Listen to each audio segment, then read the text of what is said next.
Gracias, y es un privilegio tener al profesor doctor Eduardo Savio, experto en el tema, que va a estar dictando esta conferencia. Queremos decirles y pedirles que, por un lado, luego de la conferencia va a haber un lugar para preguntas, que ustedes las escriban en el chat, y así van a ser dirigidas al doctor Savio. Por otro lado, queremos tener el contacto de ustedes, le pedimos que nos dejen su nombre, su celular y su correo electrónico en el chat también, porque bueno, vendrán nuevas conferencias de las cuales queremos que ustedes también sean parte. Bueno, sin más, le doy lugar al doctor Santiago Fontes, miembro del equipo de ACUPS, para que presente al doctor Eduardo Savio. Adelante, Santiago. Sí, buenas noches. Les agradecemos a todos estar presentes en esta charla informativa, en donde, como bien dijo Gloria, tenemos el honor de tener junto a nosotros a un referente nacional e internacional en la materia, que es el profesor doctor Eduardo Savio. El profesor es médico especialista en medicina interna y en enfermedades infecciosas. Es coordinador del Comité de Inmunizaciones en la Asociación Panamericana de Infectología.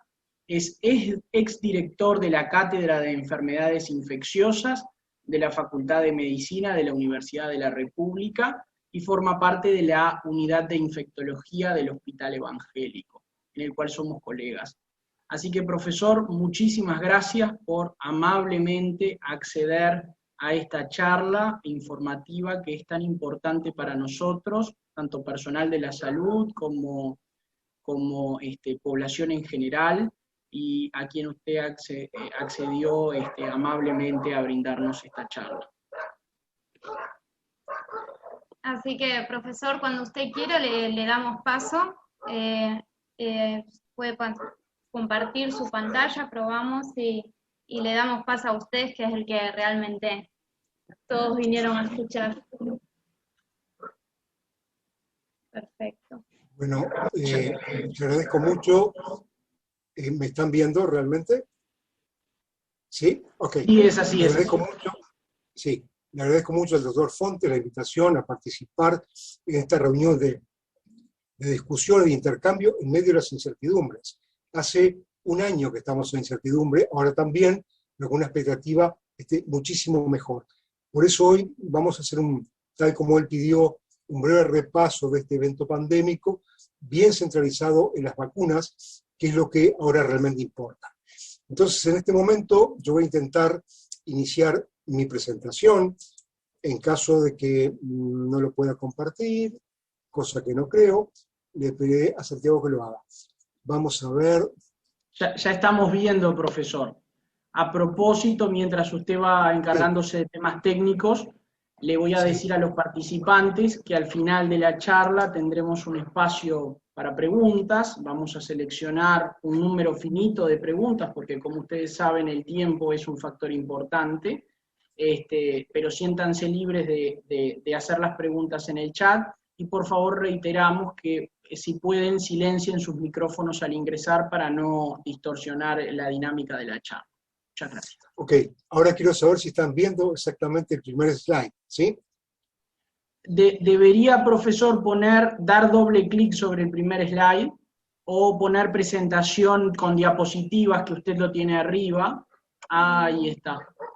Y ahí se generaría la pantalla completa. ¿Ahora lo ven? ¿En pantalla completa? No, todavía no. Presentación con diapositivas, ni bien donde tiene el cursor arriba.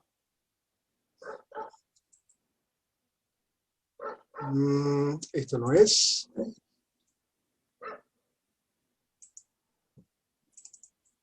Espera un poco. O le puede dar a F5 y también debería de ponerse pantalla completa. F5, bueno, vamos a probar por última vez. Bueno, mira, como no está pasando, Santiago, te voy a pedir, si tú sos tan amable, de pasarme el primer slide. ¿Puede ser? Sí, lo comparto yo. Ok.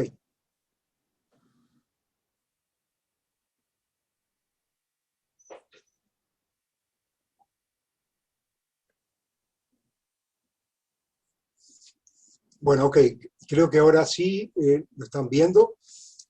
Entonces, esta es la presentación de COVID-19 a un año de la pandemia, visualizando el futuro, que por cierto es incierto, pero lo vamos a compartir. Siguiente.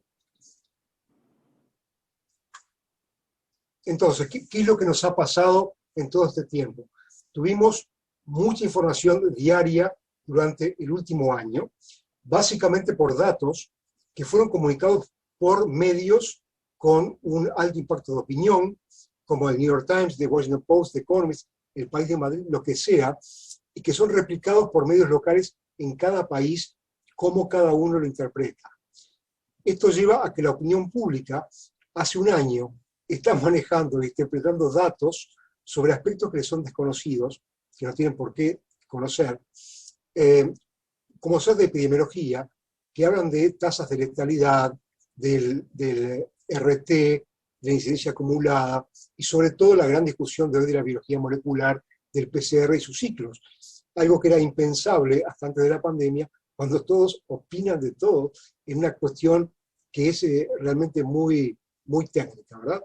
Y esto además llevó de la mano a otro elemento distorsionante, que son las publicaciones científicas que salen de urgencia y sujetas a revisión de futuro hasta que se obtenga una mayor evidencia. Y esa evidencia, quizás un mes después, es contrario a lo que se pensaba cuando se publicó. Todo esto creo que contribuye a la desinformación y un poco a la incertidumbre que nos rodea a todos. Siguiente. ¿Cómo hiciste? Entonces, No sé, me pareció su micrófono, no está silenciado. nosotros, la epidemia de COVID ingresó a Latinoamérica el 7 de febrero del año 2020 a través de Brasil. En ese caso, con nuestros colegas de la Asociación Panamericana de Infectología, ya hemos hecho una primera comunicación diciendo exactamente esto, las implicancias del primer caso confirmado en Brasil, cuando pensábamos en lo que se venía. Y hoy Brasil es el país más devastado en toda la región por el COVID-19, a todo nivel, y sobre todo el Río Grande do Sul, nuestros vecinos, que ya están con bandera negra, y del lado del Chuy brasileño, a partir de mañana sábado, hay absoluta prescindencia de toda actividad no esencial, hay toque de queda de 8 de la noche a 5 de la mañana, y por lo tanto es de esperar que toda esa gente del lado brasileño ingrese a Uruguay a hacer sus compras, a ir a los bares, a todo lo que sea. O sea, un momento muy crítico. Siguiente. Pero, Santiago, dale al siguiente. Esta era una primera publicación, y después, en el mismo mes, habíamos publicado en la Revista Peruana de Medicina Experimental y Salud Pública la preparación y control de la enfermedad del COVID en América Latina. Y en realidad era un esbozo de intención de cómo debería ser el concepto, y que en el momento actual nos decepciona muchísimo, porque América Latina es el continente más impactado, con una mortalidad muy alta, y sobre todo con planes de vacunación totalmente asimétricos, y que en muchísimos casos son totalmente descriptivos y anecdóticos, para sacar la foto, para que se publique el político que se vacunó primero, si no fueron sus amigos. O sea que el panorama era mucho peor de lo que pensábamos en este momento, y es muy devastador. Siguiente. Entonces, acá tienen el famoso SARS coronavirus 2, en el cual es muy simple este ejemplo. Tiene una envoltura viral, tiene un ARN encadenado en su interior, y tiene varias proteínas de envolturas. La principal es esta, la proteína S, por la cual el virus entra a los receptores celulares que todos tenemos, y que son múltiples, y que tiene importancia, le permite introducirse, y a su vez, esta proteína S es la que está mutando en las nuevas variantes que emergen en el mundo, y que podrían a largo plazo llegar a tener un impacto negativo en la vacunación si se siguen acumulando. Siguiente. Entonces, esta foto es muy vieja y ya no nos importa, pero al principio, digamos en marzo, abril del año pasado, ¿de qué hablábamos? De cuánto vivía el nuevo coronavirus en superficies y en el aire, ¿no? Entonces se decía que en el aire era hasta 3 horas, sobre el cobre hasta 4 horas, que a nadie le importa, sobre el cartón hasta 1 día, puede ser, en plásticos 2 o 3 días, y en acero inoxidable 2 o 3 días, ¿no? Por todos estos estudios que ustedes están viendo. ¿Qué es lo que nos concentra hoy? La transmisión aérea, eso es lo más importante. Se transmite por gotas grandes, pero a su vez también está la teoría que nunca nadie agarró del todo, de que se transmite por gotículas, por pequeñas gotas muy pequeñas que se transmiten por el aire, que vuelan más de 2 metros y que pueden contaminar el ambiente. Quizás nadie tomó esto porque podría ser cambiar la estrategia. Si uno admite que se transmite por pequeñas gotas, en realidad los 2 metros de distanciamiento físico ya no servirían y obligarían a cambiar una estrategia muy, muy real, ¿verdad? Pero este dato sigue siendo importante y nos debe hacer reflexionar 2 cosas, que lo importante es lo aéreo y que por lo tanto los ambientes ventilados, el uso de una máscara correctamente puesta que cubra la nariz y el privilegiar actividades al aire libre siguen siendo, un año después, las actividades científicas. Siguiente. Entonces, también recientemente, en febrero, salió una enorme investigación sobre cómo se originó el SARS-CoV-2. Entonces, cuando usted lee estos 4 puntos, nos va a llamar al asombro. Porque la primera conclusión de todo este enorme equipo de OMS y de otros países asociados indican que, primero, seguramente fue de un murciélago a otro animal y de allí a humanos. Bueno, es lo que se supone. Luego se habla del pasaje de un animal, no dice cuál, hacia humanos. En tercer lugar, la contaminación viral de productos congelados, que eso es cierto, pero bueno, para contaminar a un producto congelado, el virus tiene que haber salido de alguna parte. Y por último, ellos señalan que es extremadamente improbable que la introducción del virus a humanos sea consecuencia de un incidente de laboratorio. O sea que en realidad, las hipótesis sobre el origen del SARS-CoV-2, en base a estas conclusiones de la OMS, siguen siendo realmente imposibles de interpretar. Siguiente. Entonces, acá están las manifestaciones del COVID que todos ustedes bien conocen. Lo más común es la fiebre, el cansancio, el dolor muscular y la tos seca. Luego la congestión nasal, dolor de garganta, la diarrea, la pérdida del gusto y del olfato, que es lo más relevante. En casos más avanzados, una neumonía con falta de aire, insuficiencia respiratoria de grado variable. Y, por último caso, las infecciones asintomáticas, que son por demás relevantes. Uruguay tiene en este momento 19.07% de asintomáticos. Personas que ni siquiera saben que están cursando la enfermedad, pero que están transmitiendo activamente. Si los asintomáticos no usan máscara, gritan, se ríen, cantan, comparten habitaciones cerradas, más gente va a enfermar. Y eso tiene mucha lógica y es una convocatoria que todos tenemos que usar las medidas básicas de prevención. Distanciamiento físico sostenido, ambientes ventilados, máscara con nariz bien cubierta. Siguiente. Pero acá lo más importante son los efectos de largo plazo del COVID-19, que hoy ya se habla del síndrome post-COVID y que es muy interesante. Esto me quedó un poco apretado, pero vale la pena igual mirar algunas cosas. Una vez que la persona cursa el COVID y se recuperó, hasta un 80% tienen por lo menos un síntoma. Lo que está en este color rosado lo tienen la mitad, lo que está en este color más amarillo, entre 30 y 50%. Si apagamos ese micrófono, seguimos. Entonces les contaba que de este síndrome post-COVID, por lo menos el 58%, que es lo más dominante, tiene cansancio. Y es real porque todos te lo cuentan, ¿verdad?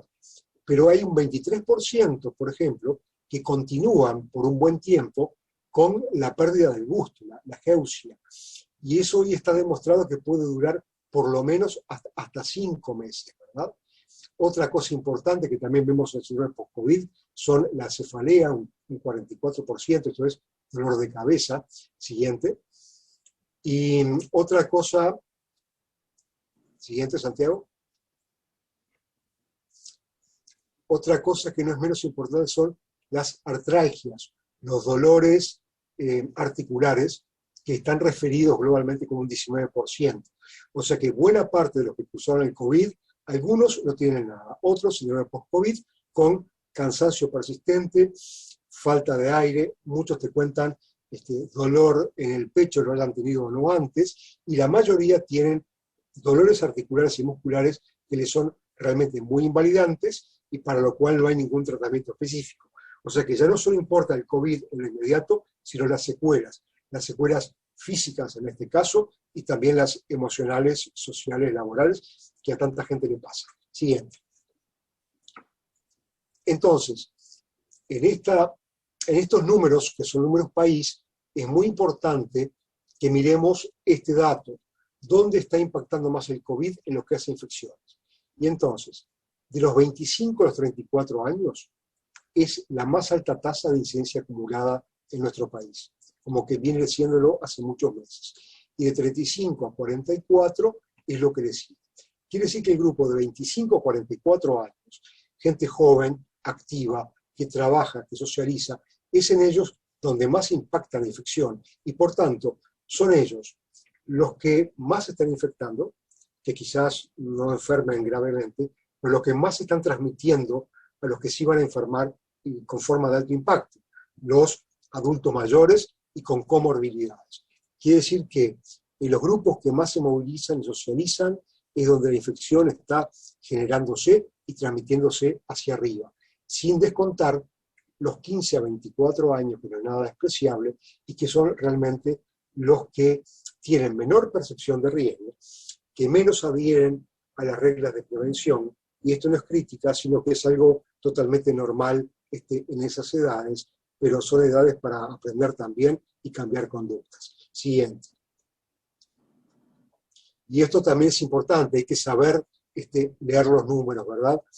Con estas barras verticales rojas se habla de la distribución de casos confirmados desde que empezó la pandemia en nuestro país hasta el momento actual. Entonces veíamos que ya fue en noviembre del año pasado que comenzó un crecimiento que se hizo realmente exponencial en diciembre y enero, donde puso al país completamente en rojo, que comenzó a declinar en la segunda semana de febrero, cuando nos alejamos de las fiestas de fin de año, de la socialización de todas esas fiestas, de las movidas iniciales de la primera quincena de vacaciones de los uruguayos, y que venía bajando, y que desde hace una semana esta gráfica de 7 días móviles, el negro que está cayendo, está adquiriendo un crecimiento exponencial nuevamente, que puede ser multifactorial. De repente es el impacto del carnaval. Acá siempre algo te impacta. Navidad, Año Nuevo, vacaciones de enero, carnaval, y así seguiremos, porque después viene turismo. Pero no olvidemos que estamos ahora en un real ascenso. Siguiente. Entonces, la gente también se muere por COVID, aunque muchos lo niegan, ¿verdad? Entonces, la tasa de letalidad te está hablando del número de infectados que mueren por cada 100 contagiados. Y vean las asimetrías, ¿verdad? Por ejemplo, en México, la letalidad del 8.6%. En Perú, 3.6%. Muy, muy inaceptable, ¿verdad?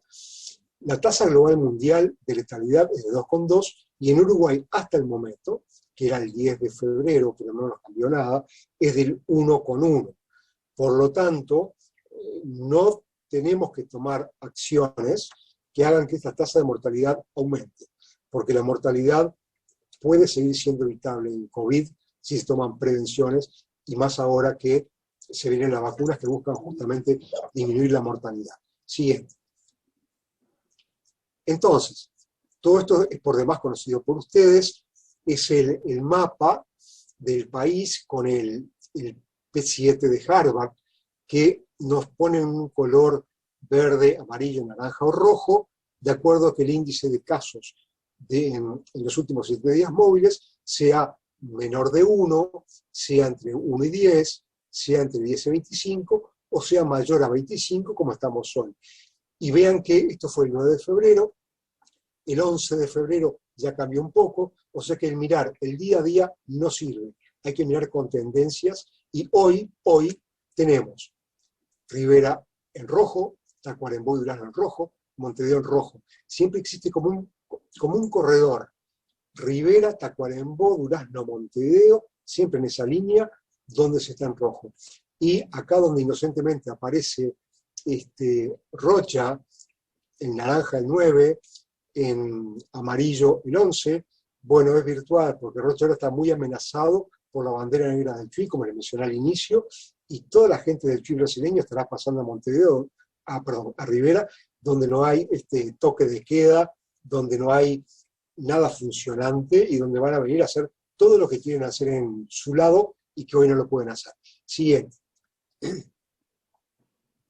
Entonces, hay un dato muy interesante que el profesor Ventura comunicó el 12 de febrero, y es comparar los fallecimientos contra la contracción económica que ha tenido cada país, medido en porcentaje del PBI de cada uno de nosotros, ¿verdad?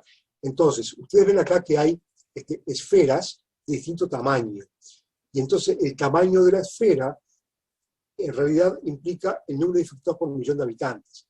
Por ejemplo, esta esfera azul es Italia, esta azul también es Perú, con muchos infectados. Y después se compara con el mejor manejo simultáneo de las perillas sanitarias en lo que hace justamente a salud y economía. Y en este sentido, el mejor manejo simultáneo de las perillas sanitarias lo viene teniendo Australia, Corea del Sur, Taiwán y Vietnam, lo cual no tiene dudas. Pero no deja de sorprendernos que esta pequeña mancha roja que estamos viendo aquí abajo, esa mancha roja representa Uruguay. O sea, nos posiciona en un lugar donde se nos asemeja a Australia, Corea del Sur, Taiwán y Vietnam en el manejo global de la pandemia, en lo que hace a mortalidad. Entonces, siguiente. Dicho esto, que no es un hecho menor, uno tiene que estar viendo el futuro, y el futuro en realidad son las vacunas, ¿verdad? Entonces, ¿qué nos espera en 2021?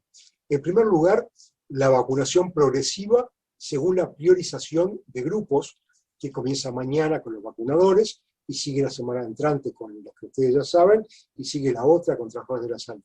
Luego, mantener las medidas de protección no farmacológicas.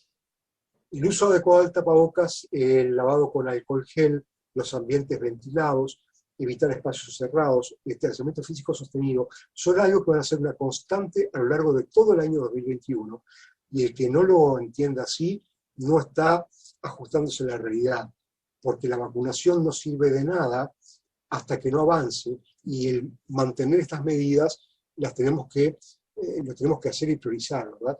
Y vamos a continuar viviendo y socializando, a mi entender, en el concepto de pequeñas burbujas, la familiar, la laboral, alguna muy intercambiable, pero el 2021 no va a diferir en nada a lo que fue del 2020, en la forma que yo lo veo y que es sano que así sería.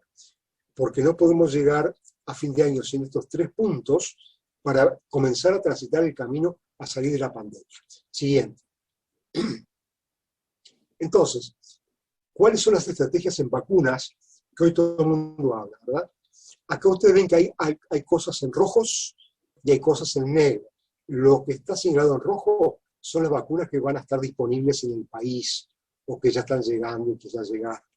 Entonces, hay 5 estrategias en producción de vacunas de COVID: las vacunas inactivadas, las a virus vivos atenuados, las de proteínas recombinantes, las de vectores virales y las vacunas genéticas, básicamente la de ARN mensajero, y ahora me voy a referir a ellas, intentando ser claro y concreto. Siguiente. Entonces, las vacunas inactivadas, por ejemplo, coloquialmente la vacuna china, que llegó anoche y que se empieza a usar mañana, tiene una base del SARS coronavirus 2 inactivado. Y lo que hace es inducir la formación de anticuerpos contra antígenos virales que incluyen la famosa proteína S, o Spike, ¿verdad? Entonces, ¿qué pasó con esta vacuna Coronavac que se empieza a dar mañana, ¿verdad? Está interesante leer e interpretar. Los ensayos clínicos de fase 3 en Brasil habían marcado un 78% de efectividad contra casos graves, moderados y leves globalmente. Pero no consideraron los casos muy leves, por lo que la eficacia global, en última instancia, bajó un 50.4%.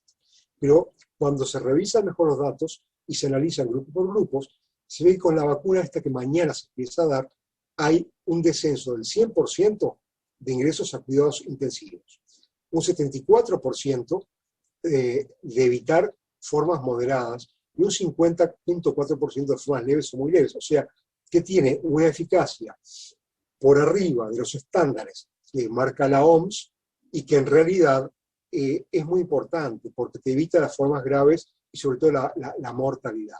Y es una muy buena opción, sobre todo para los que están menos expuestos al virus y además con mínimos efectos colaterales. Esto es lo que se empieza a dar mañana. Siguiente.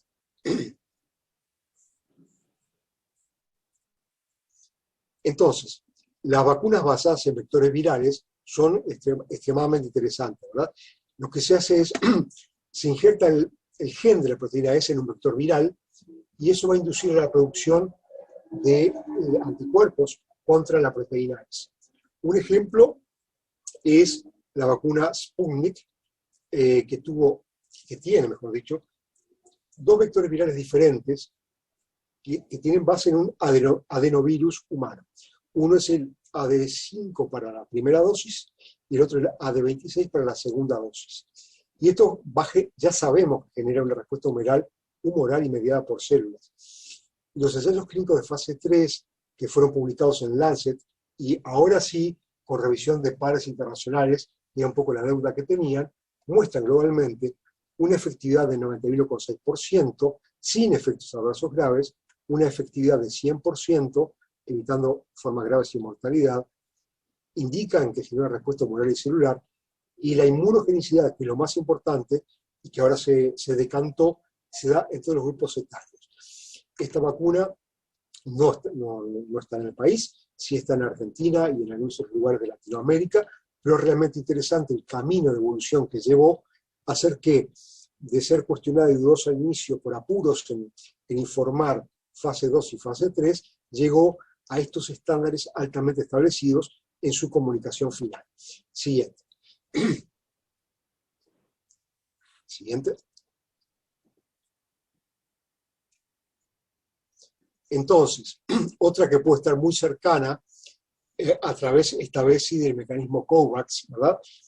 Y basada también en vectores virales, es la vacuna de AstraZeneca Oxford, que emplea para cada una de sus dosis un solo adenovirus, a diferencia del anterior, y que el Grupo Asesor Estratégico de Expertos en Vacunas de la OMS emitió una recomendación provisoria para su uso, ¿verdad? Lo admiten en mayores de 12 años y con 2 dosis, con un intervalo de 8 a 12 semanas. Entonces, inicialmente se vio una eficacia del 63% contra la infección sintomática por coronavirus, pero que se puede aumentar cuando uno va prolongando el intervalo entre dosis, y en realidad llega, cuando se da a las 12 semanas, la segunda y la primera, a una eficacia del 82,4%, que es realmente alta, tal como lo indica esta cita reciente, que fue definitoria para aumentar el intervalo entre dosis. Siguiente. De todas maneras, quedan elementos controversiales que hay que resolver, ¿verdad? Porque la OMS aprobó el 14 de febrero de este año la vacuna para un uso de emergencia, con tantas otras, pero lo dicen claramente, para facilitar su uso en países de bajos recursos que tienen sistemas regulatorios lentos. Entonces, esto suena a que, bueno, si en tu país marchan las cosas muy mal, yo igual te lo voy a autorizar. Y eso como que no gusta, ni debe ser así. Entonces, hay cosas a resolver, sobre todo la efectividad real que tienen contra las variantes virales. la sudafricana, la del Reino Unido y otras. También ellos hablan de empezar una estrategia de administración de una sola dosis, que aún no está admitida con ninguna, y es el objetivo de la vacuna de Johnson & Johnson. Y por lo menos empezó a intentar ensayos clínicos a desarrollar en menos de 18 años, lo cual es interesante, porque ahora que en países como Israel, que hicieron una campaña masiva, rápida, muy eficaz, y que ya de 60 para arriba están todos vacunados, y ya no enferman ni mueren, en Israel está enfermando la gente joven porque no está vacunada. Son los que ingresan y se hospitalizan. Y ellos dicen, bueno, cuando esta gente joven, digamos de 25 a 40, esté vacunada, el impacto va a ser en los niños, porque el virus no se va nunca, y los que quedan van a ser los niños.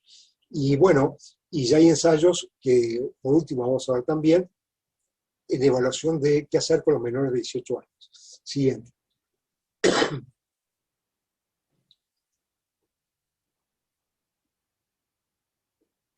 Y ahora vienen las vacunas genéticas, las famosas de ARN mensajero, que lo que hacen es usar un ARN que está encapsulado, una formulación de nanopartículas, que contienen solamente una parte del código genético para la famosa proteína Spike, la proteína S, que como ventajas permiten un rápido diseño y desarrollo e implementación, y como desafío que sea una tecnología nueva, y no hay que tenerle miedo a lo nuevo, porque lo nuevo es innovador y está probando ser más que bueno, ¿verdad?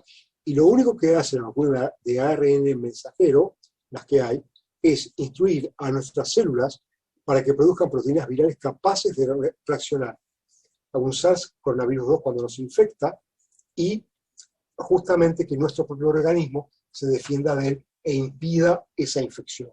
Es así de simple. Siguiente. Entonces, de las de ARN mensajero disponibles en el país en la próxima semana, va a ser la de Pfizer-BioNTech, que ya en realidad tiene una buena historia.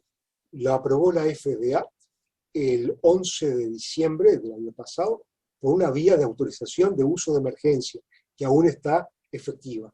Todas tienen aprobación para uso de emergencia, ninguna tiene aprobación definitiva, ¿verdad? La eficacia llegó a un 95% de los ensayos clínicos y está demostrando ser igual o mayor en la vida real, en tiempos de vacunación masiva, ¿verdad? En lo que hace a la seguridad, que es lo que más importa, ya demostró que tiene efectos secundarios leves a moderados. ¿Y por qué? Porque cada vez que alguien se vacuna en el mundo, todo eso se sube a una base de datos, porque sabemos que hay más de 200 millones de vacunados, pero también día a día se adjuntan los efectos adversos de cada vacuna. Entonces, todo lo que nos mostraba la prensa espantoso. 25 ancianos murieron en Noruega. La enfermera de Arkansas hizo una reacción anafiláctica y murió. Bueno, todo eso que es prensa, que impacta y que vende, no es real, porque lo real se ve en la vida diaria de vacunación y por tanto sus efectos secundarios son realmente muy leves, ¿verdad? Y hay cosas que no podemos dejar de decir, ¿verdad? Todos piensan en la alergia. Y lo que se sabe por el folleto del fabricante es que esta vacuna no contiene huevo, látex ni conservantes, que no está indicados en los alérgicos al polietilenglicol, si alguien sabe que es alérgico al polietilenglicol, y tampoco, esto es medio paradojal, en que tuvo anafilaxia o una reacción alérgica inmediata luego de recibir la primera dosis, cosa que es por demás obvio. Yo creo que acá todo entra en el terreno de la lógica. Un alérgico extremadamente severo o con antecedentes de anafilaxia no debería optar por esta vacuna y optar por otras que le generen más seguridad. Y esto es una comunicación del CDC de hace muy pocos días, del 21 de enero del 2021, y que no ha cambiado todavía. Siguiente.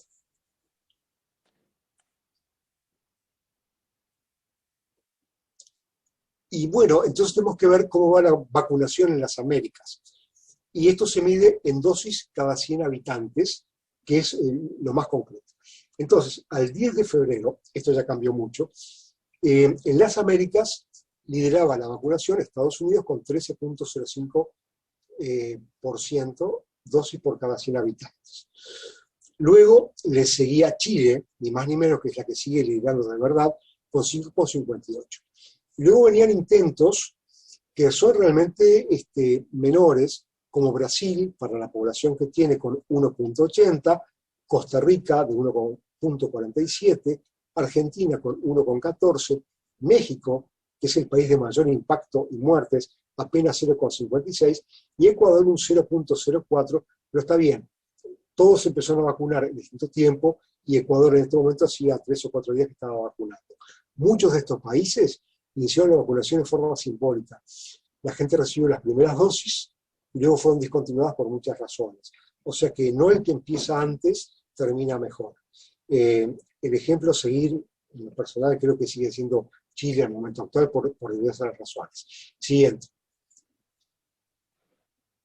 Acá están un panorama global de las dosis administradas por cada 100 habitantes, y todos vemos que claramente lidera Israel, Emiratos Árabes, el Reino Unido, a pesar de sus enormes problemas, y luego Estados Unidos, y acá vienen para abajo, si ustedes lo desean ver, la cantidad de países que más o menos lo vienen siguiendo, que en realidad, digamos, todo lo que sea de 4,78 para abajo no es demasiado relevante, aunque sean países muy ricos, pero tienen problemas como España, de logística. Tienen muchas vacunas, pero le falló la logística, no tienen viales, las jeringas no son las adecuadas, pierden enormes cantidades de dosis porque llegan sin la cadena de frío al lugar que tienen que llegar. Entonces los errores de logística le cuestan mucho a los países, aún a los más ricos, y supuestamente más desarrollados, que no todos lo son. Siguiente. Y ahora esto importa mucho, porque es la vacunación global en dosis cada 100 habitantes, hace pocos días, el 24 de febrero, ¿verdad? Entonces vean qué interesante. Israel venía con 78,19 dosis cada 100.000 liderando, le seguía Emiratos Árabes, el Reino Unido, Estados Unidos, que pasó a 16,68 y demostró lograr una reducción en la transmisión, cosa que se discute mucho, del 30%. Luego Chile tuvo el vértigo de llegar a 12,43, pero miren globalmente que esto es más importante. La Unión Europea, en su conjunto, solo vacuna a 5,19 de su población, Unión Europea, ¿verdad? Y en lo que hace a nivel mundial, solo 2,37 dosis cada 100 habitantes en el mundo. Esto que marca una enorme asimetría en el acceso a las vacunas y la distribución global que jamás puede ser admisible. Y les recuerdo esto que puse en rojo, que más del 50% de las dosis de vacunas aplicadas en realidad fueron solamente en 10 países. Quiere decir que usted imagine al mundo y a todos los países la mitad de las dosis de vacunas solo en 10. Quiere decir que el mundo, estamos muy lejos de resolver esto y tiene que haber una respuesta global para que las asimetrías terminen, porque si no la pandemia no va a terminar y la gente va a seguir muriendo. Siguiente. Y acá hay una cosa que es muy importante, que es lo que es aceptación y rechazo de las vacunas. Es algo muy legítimo, ¿verdad? En esta barra que ustedes ven, del verde al rojo, en el extremo verde estamos los que buscamos una demanda activa, una búsqueda de la vacuna. En el extremo rojo están directamente los negacionistas y antivacunas, pero en el medio hay una cantidad de gente que legítimamente, bueno, la aceptan, pero no del todo, y muchos que tienen dudas si de vacunarse o si no, y ver qué pasa. Y entonces, digamos, sobre los que queremos vacunarnos no hay que trabajar, es sentarnos a esperar y agendarnos. Sobre los negacionistas y antivacunas no podés trabajar, ya tienen su posición tomada y no hay por qué cambiarla, es un desgaste que no genera nada. Pero sí es muy legítima toda la gente que tiene dudas con la vacuna, y nuestra tarea es en realidad trabajar con ellos, sacarles las dudas, hacer ver los pros y los contras de cada una de ellas, y esa persona entonces con más información va a poder definir por sí misma qué va a hacer, no porque vos se lo digas, sino por una auténtica decisión. Y ya hay muchas herramientas. Si ustedes entran en los últimos días a la página del Ministerio de Salud Pública, por ejemplo, hay mucha información sobre la vacuna. También hay mucha información que proporcionó el GACH sobre vacunas, con pro, contra, beneficios. O sea, hay lugares donde consultar. están visibles. La información que a la gente le llega, lamentablemente muchas veces, es por el videíto que vi en YouTube, ¿no? Que te marca cosas horribles. No debe ser así. No mires videitos de YouTube, ni nada por WhatsApp, y entra a fuentes oficiales a buscar la información que hay disponible. Vos la tomás o la descartás. Siguiente. Entonces, una cosa muy importante también es que, ¿qué pasa si hacemos la vacunación en forma muy lenta, como en toda Latinoamérica? Esta semana sí, 2 semanas después, veremos cuándo llega, no se puede. Porque la vacunación en forma lenta va a llegar a lo que nadie quiere, y las restricciones en la actividad nuestra vayan siendo cada vez mayores, pero a su vez hacen que haya más chance de que variantes emergentes estén infectando a los ya inmunizados, si esto fuera posible. Acá tienen en verde los que están vacunados, en violeta los recuperados, en este amarillo los que están enfermos, pero entre los recuperados y los enfermos aparecen las variantes de escape que pueden complicar seriamente la vacunación de futuro. No lo hacen en este momento, pero lo pueden hacer. Siguiente. Entonces, por eso es tan importante este concepto que una cantidad de colegas, digamos, unificaron en una publicación de Washington Post el 9 de enero, donde te dicen que la vacunación rápida es la única forma de llegar a lograr la inmunidad de rebaño que tantos queremos antes que las mutantes resistentes emerjan y cambien la situación. Con una vacunación, una población vacunada ampliamente como está en verde, la posibilidad de que enfermen y aparezcan otros casos es mucho menor. Y siguiente, ya estamos casi terminando, les quería comentar esto que es importante y que son las famosas variantes del SARS-CoV-2 que generan mayor transmisibilidad. Esto les pido que presten atención porque tiene sentido.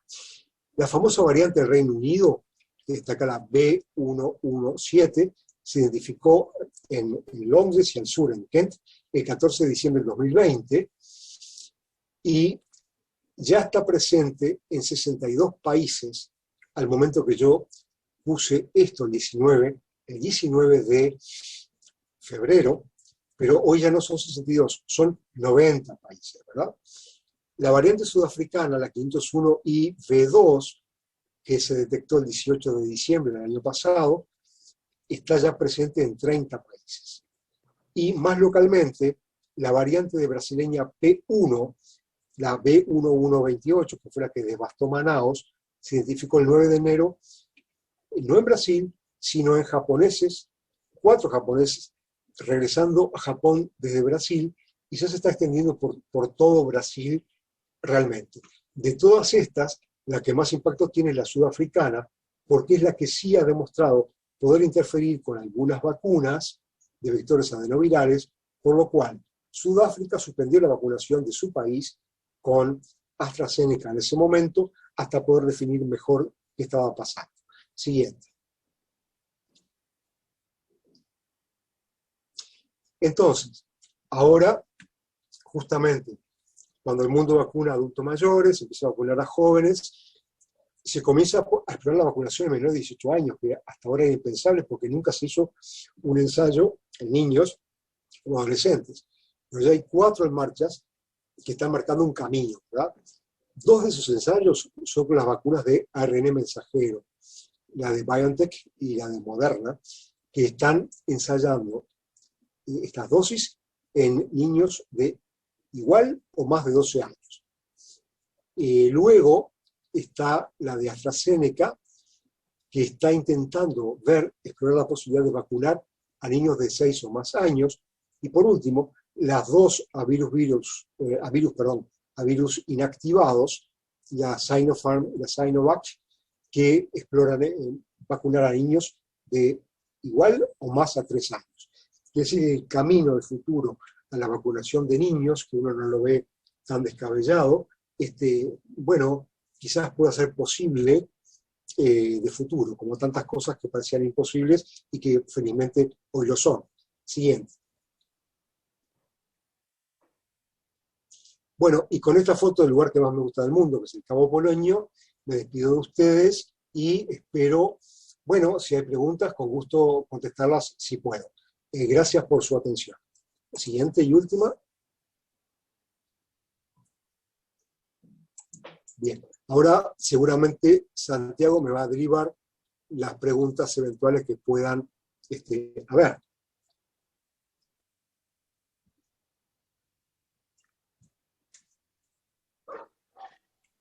Bien, profesor, muchas gracias por su presentación y gracias a todos ustedes que estuvieron presentes también. Gracias por haber decidido tomar este tiempo para informarse de fuentes fiables, como es un profesor formado y capacitado y experto en la materia.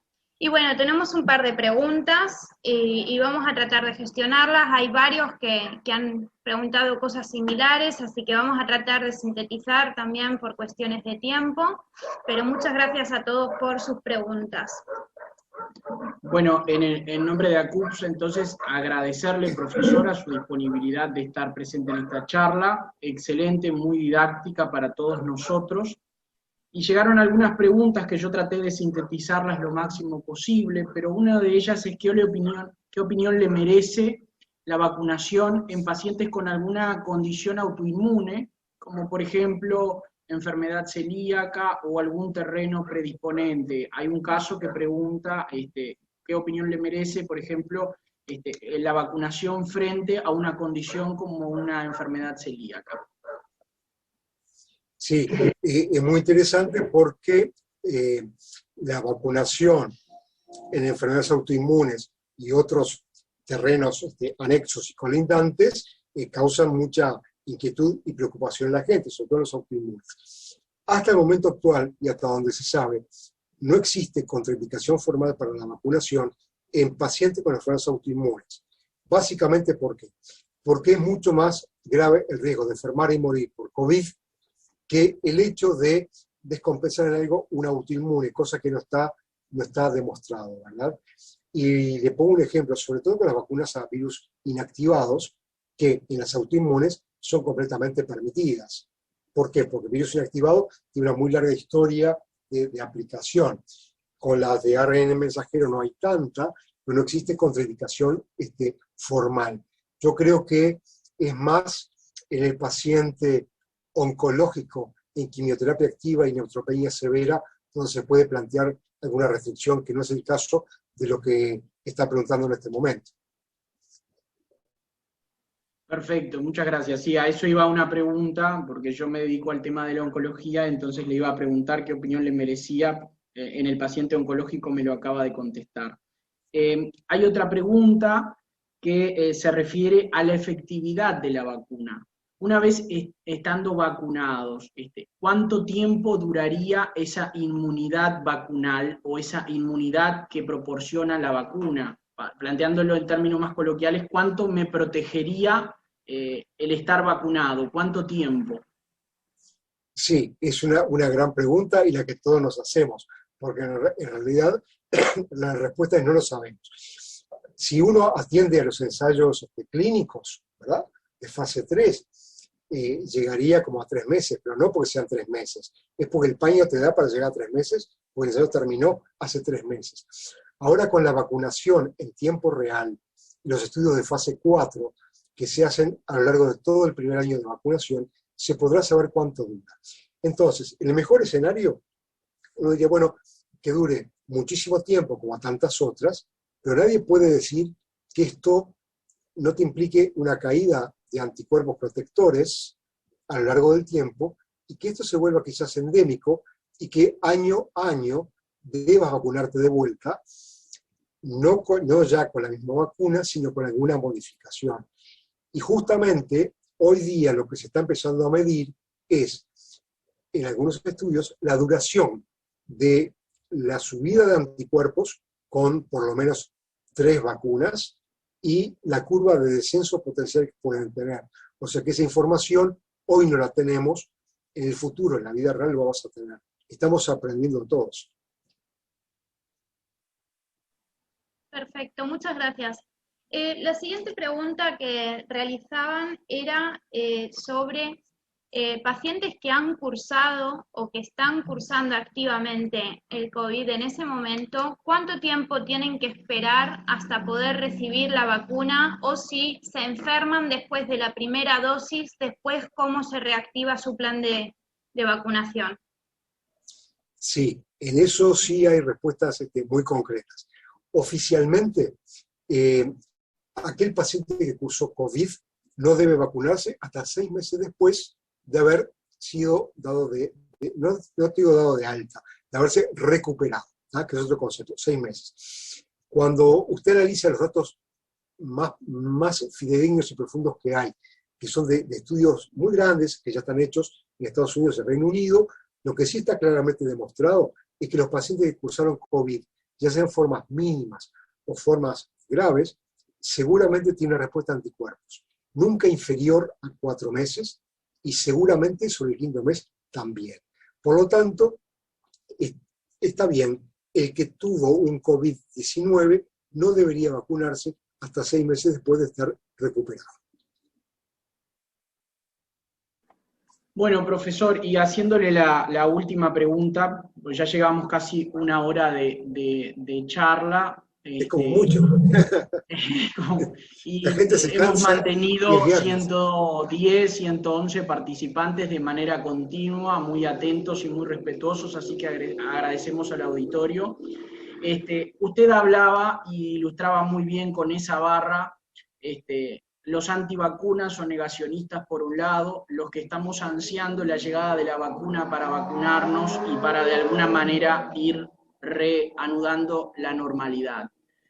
¿Qué le diría a usted a ese individuo común que está en el medio, que está ahí con dudas puntuales, que no es un negacionista absoluta, pero también que está con dudas con respecto a la vacunación, que es sobre justamente el objetivo que tenemos que actuar los profesionales de la salud? Claro, esas personas del medio, que son las que más legítimamente tienen dudas en razones fundadas, por ejemplo, de ese tipo de gente está llena mi consulta las últimas 2 semanas. Vienen o llaman con dudas auténticas, muy bien pensadas, ya sea por su edad, por su terreno, por pro, por contra. Entonces vos intentás transmitirle un mensaje neutro con pro y contras, si es que hubiera contras, y él decide. Pero además, si tienen dudas, que consulten a su médico, y no cualquier médico, un médico que tenga experiencia en vacunas, básicamente, que en general son los pediatras, somos los infectólogos, y algunas especialidades como por ejemplo neumología, que están tan volcados a la vacuna antineumo, que manejan muchas cosas, en fin, a gente que esté afín a vacunas y no totalmente lejana, porque también yo tengo colegas que te dicen de repente no me vacuno porque no saben qué me pasa, ¿no? Entonces, el que tenga dudas que se asesore y que busque los recursos en internet que yo les mencioné hoy, porque día a día se actualizan y felizmente se amplían y hay más información para cada grupo que se vacuna semana a semana. Yo diría que el que tiene dudas es legítimo y es muy bienvenido, pero que intente sacárselas antes de tomar la decisión. Y ante la duda, mejor vacunarse que no hacerlo. Muy bien. Muchas gracias, profesor. Las respuestas excelentes, la presentación muy clara y muy informativa.